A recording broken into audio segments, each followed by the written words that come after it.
YouTube, how the heck you doing? This is Corey here with Watcher Realms. I have re-recorded this video like 20 different times because I refuse to have bad quality. So my bad if you saw the other video.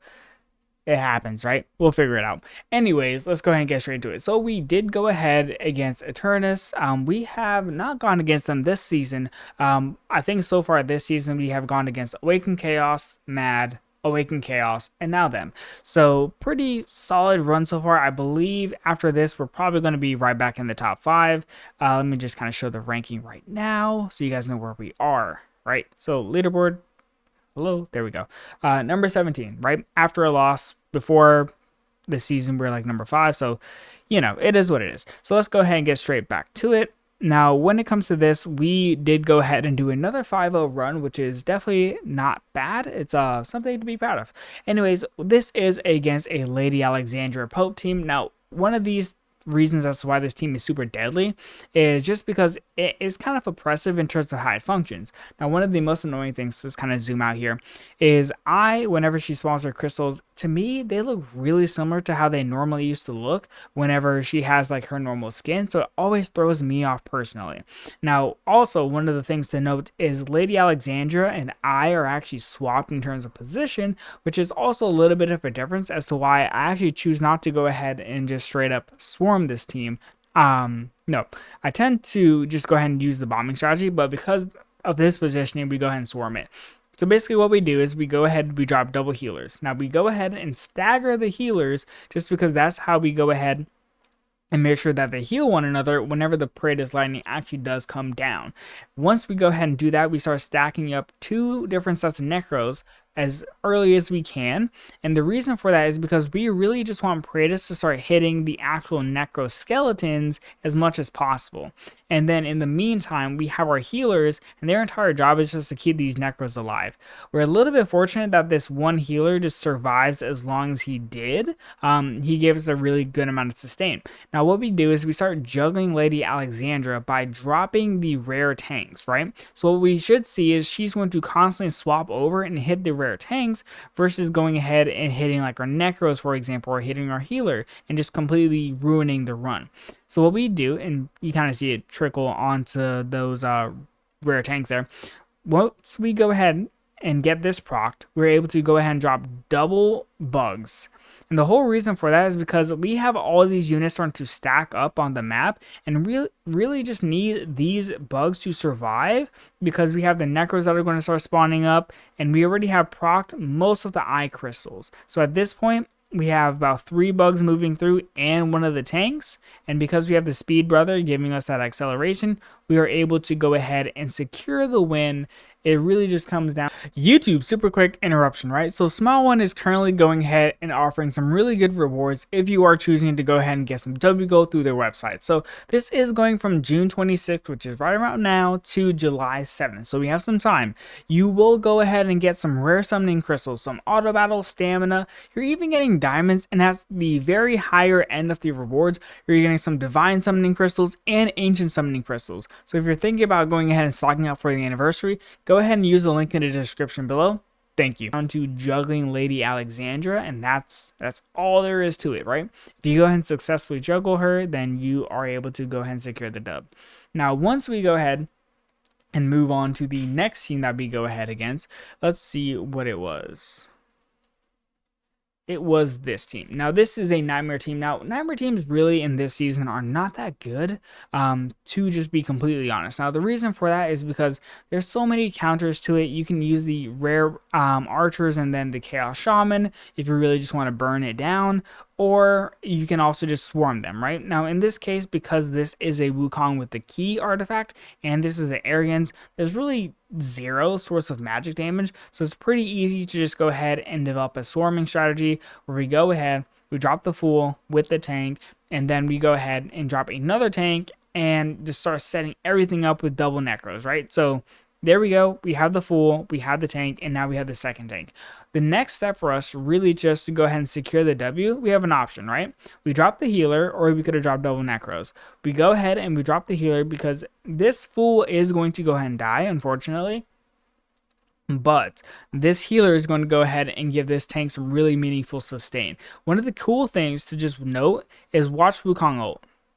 Wukong ults, and he basically just puts our tank to half HP. If this was a A5 Wukong, which I don't think this is A5, if this was A5 Wukong with the Golden Cudgel artifact, that tank would have died 10 times out of 10, and we would just have one tank.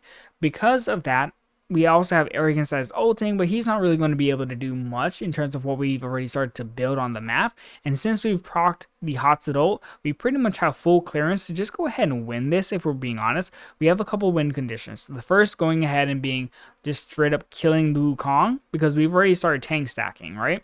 So we can go ahead and put pressure on the Wukong, and then we can also go ahead and drop another set of dogs to go ahead and put pressure on the Arrogance. As it stands, we've already overwhelmed the Wukong. He's down. And Arrogance still doesn't have ult, and he's probably about to go down in a second there. There we go. Hotset ults.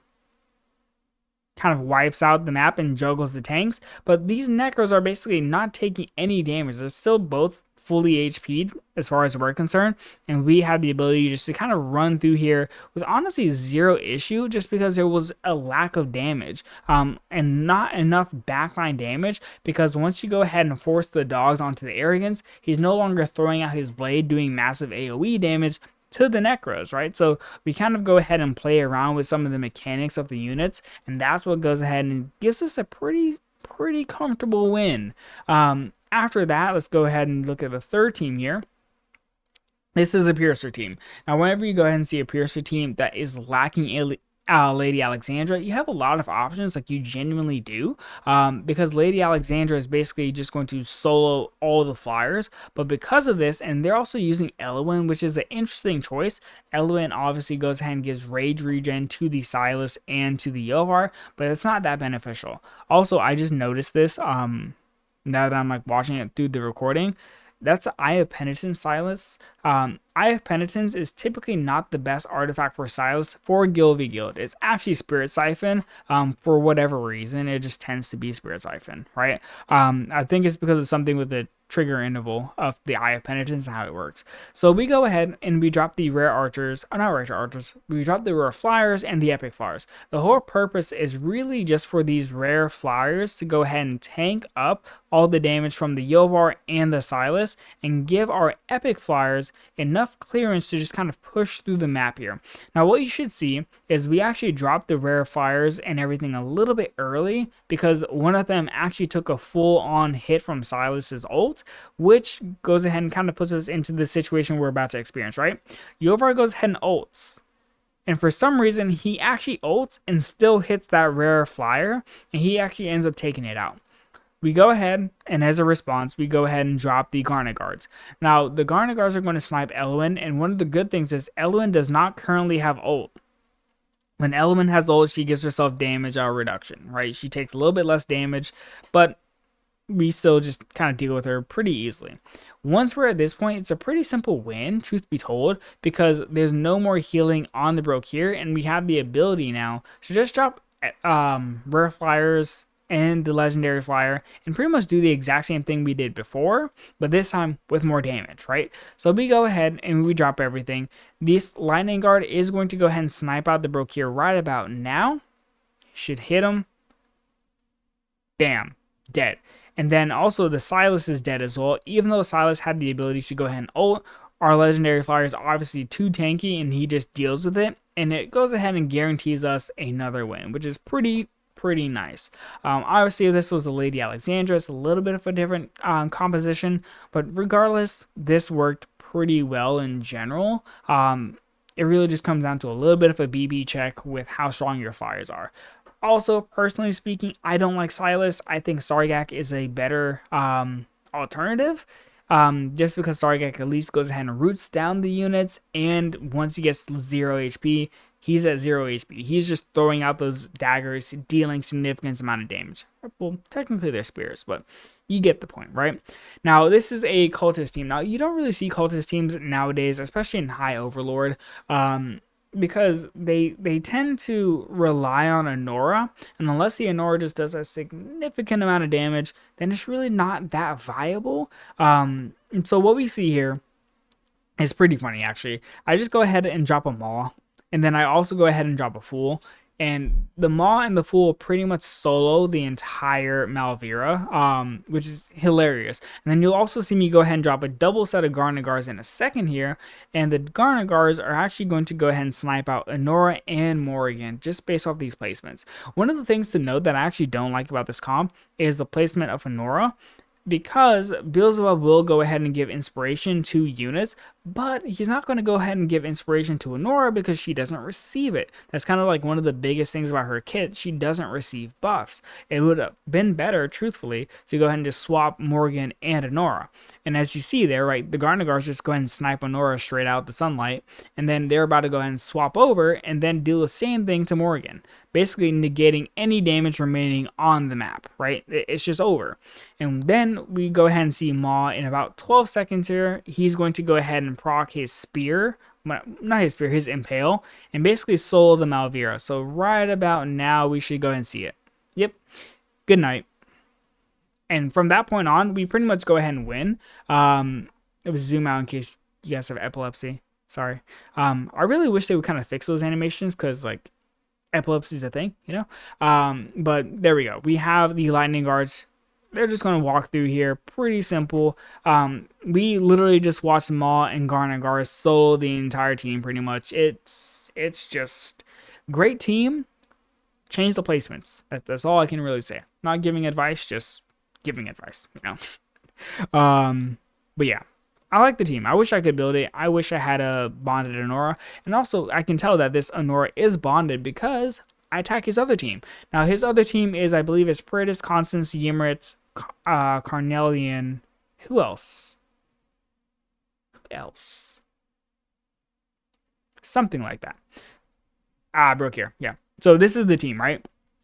That he goes ahead and has. Now with this, we just go ahead and develop a pretty simple swarm. Whenever you go ahead and see a Constance, right, you already know that they're banking on just one-shotting your tanks. So what you do is you just go ahead and start building a Pharaoh Guard wall, right? So we go ahead and we drop the Pharaoh Guard with the Fool.